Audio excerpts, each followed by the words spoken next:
Hello, my friend. Do you ever notice that you get distracted, that you ever space out, or feel like you're pulled between multiple things and spend time jumping between them instead of actually taking action? Right? Focus in the chat if that's ever true for you, where you find there's ways that you could do something to help improve your focus. Because what we're talking about today is how to have better focus. How fun is that? How are we going to have better focus? I wanted to share three main points in this recording with you. And I actually have a few more tips. I've created three different meditations and neurolinguistic programming processes together that are saved in the Sit and Succeed program. So there's always more opportunity to dive in more. That's at avitalmiller.com/members in case you are curious. But let's get into, first of all, for what reason am I sitting here in front of you sharing this information? And I'm known as a healing breakthrough facilitator. But beyond that, I'm constantly asked how I'm able to do so much. And it's funny when you think yourself something that's just natural, you don't necessarily realize how much you're doing or accomplishing. And then people point it out to you and you start to say, oh, okay. Well, one of the things is having the ability to have focus. And focus doesn't always mean in each moment that there's only one thing going on in your mind, but it's the ability to stick to tasks. It's the ability to accomplish a lot. It's the ability to avoid getting distracted by things that are not your focus, like not the things that you really, really want to be getting done. So what are these three tips? And the first thing is to have better focus is to be better aligned with who you are. And a very specific example that I like to bring up with this is if you have ADD or ADHD. And for these people, we often think that they don't have good focus. But I would, and I'm also in this category, but so I would actually ask you to test yourself and say, does that type of person have a lot of focus when they're doing something they're really interested in? So here's the key, like, what are you really, really interested in? And make sure that those are the tasks that you're doing. And even if you don't have any diagnosis of ADD or ADHD, you're going to find that you have more energy and momentum and creativity when you're doing the things you're most interested in. And the other side of that question is to ask, what are you meant to do?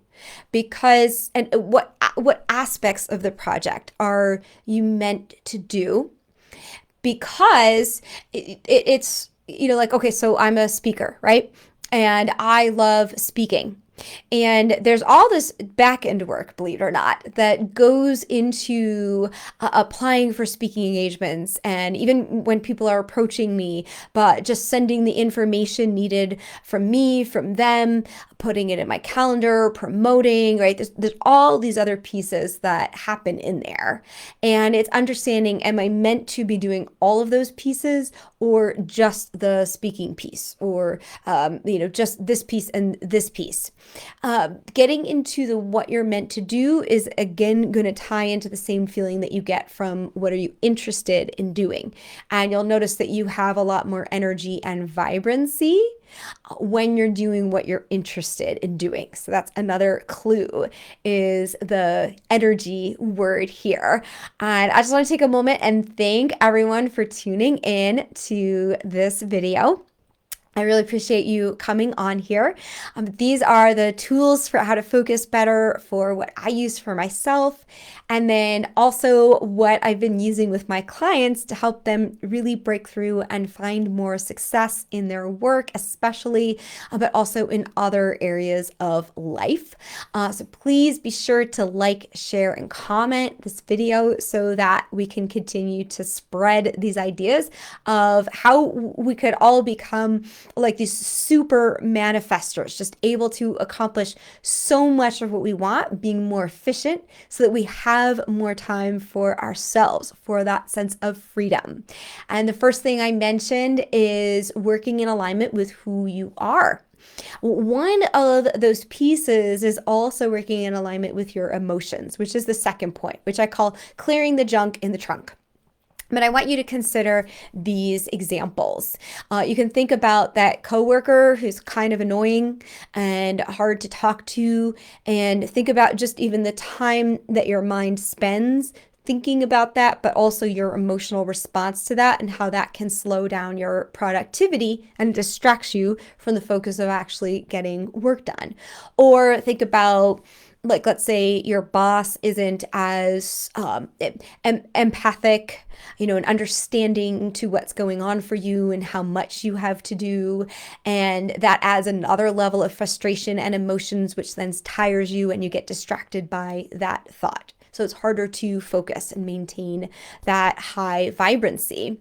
And what if you have some fears about taking the actions that you want to take? So you naturally let yourself get distracted so you don't have to face that fear. Or if you think you're not good enough yet to take that action, right? So there's all these emotions, and emotions are not necessarily junk, but it's the emotions that block us from moving forward in the directions that we feel inspired in our life, then become the junk, the things that are not going to be supportive of where we want to go. So we want to figure out how to clear the junk in the trunk. And of course, as many of you probably know, that I do that a lot with my clients individually or in the group programs with neuro-linguistic programming, and also with the meditation programs. And I shared some techniques as well in the meditations that are already recorded on the topic of focus in the Sit and Succeed program. So there are some tools for you. But the third thing that you can consider also is how to expand your capacity. When you expand your capacity, you're going to be able to maintain focus longer and feel more energetic. And what I've already told you about being in alignment with who you are and clearing the junk in the trunk, those two are automatically going to expand your capacity. And then here's one more thing, which is keeping your energy high. And you probably hear me talk a lot about this because it impacts us in so many ways.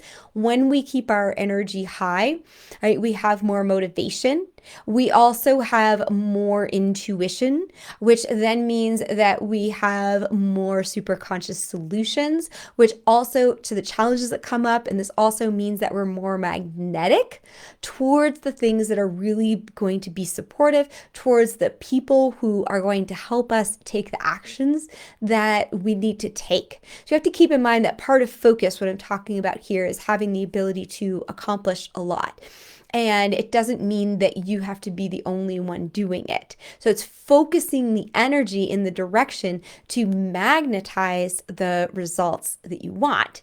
The other thing that you may notice when you increase your energy vibing is that you're kind of working above the level of the challenges that come up. So now imagine the coworker that's annoying, the boss that's not as sympathetic, any fears that you might have, and they vibrate here, but you set yourself to naturally be in a calmer, like more peaceful kind of calm state, but directed energy, that you don't even get stopped here. That you're vibing here and you don't even see these as issues anymore. So how amazing is that? And of course, meditation is a great way to do that. The energizing exercises that I do with meditation are a great way. And what I want to do is give you one quick thing that you can do right now. I love this because you don't even have to get up. You don't even have to walk away. And you can adapt this if you're in an office space with a lot of people, where people might hear you. Of course, you could just step outside for a moment and go to the bathroom. But if you want to do this right at your desk, maybe you don't do the deep breathing sound, and we're going to be tensing and releasing the muscles in the body. And so you could just, very subtly do that. Because even if you do it lightly, it starts to infuse the body with greater energy, but it also clears the mind which then means it's easier to refocus. So here we go. What I want you to do is take a double inhale, tense everything in your body. Double exhale and release. Oh, do that again. Double inhale and tense. And really keep tensing to the max so you feel like you're vibrating. Trust that this will build energy, and then exhale and release. Letting it all go. You could do that 3 to 4 times if you want. You could just do it once. Just takes a moment, but gives you that quick boost, gets your mind clear, and you able to focus some more. Thank you so much for tuning in. I'll put the link below this video of how to access the Sit and Succeed membership program. And I will give you another gift this time. If you go to talkwithavital.com, you can get a free discovery session. So we can figure out how to fine tune more closely for you what you would need in order to focus better. Have a blessed, wonderful rest of your day.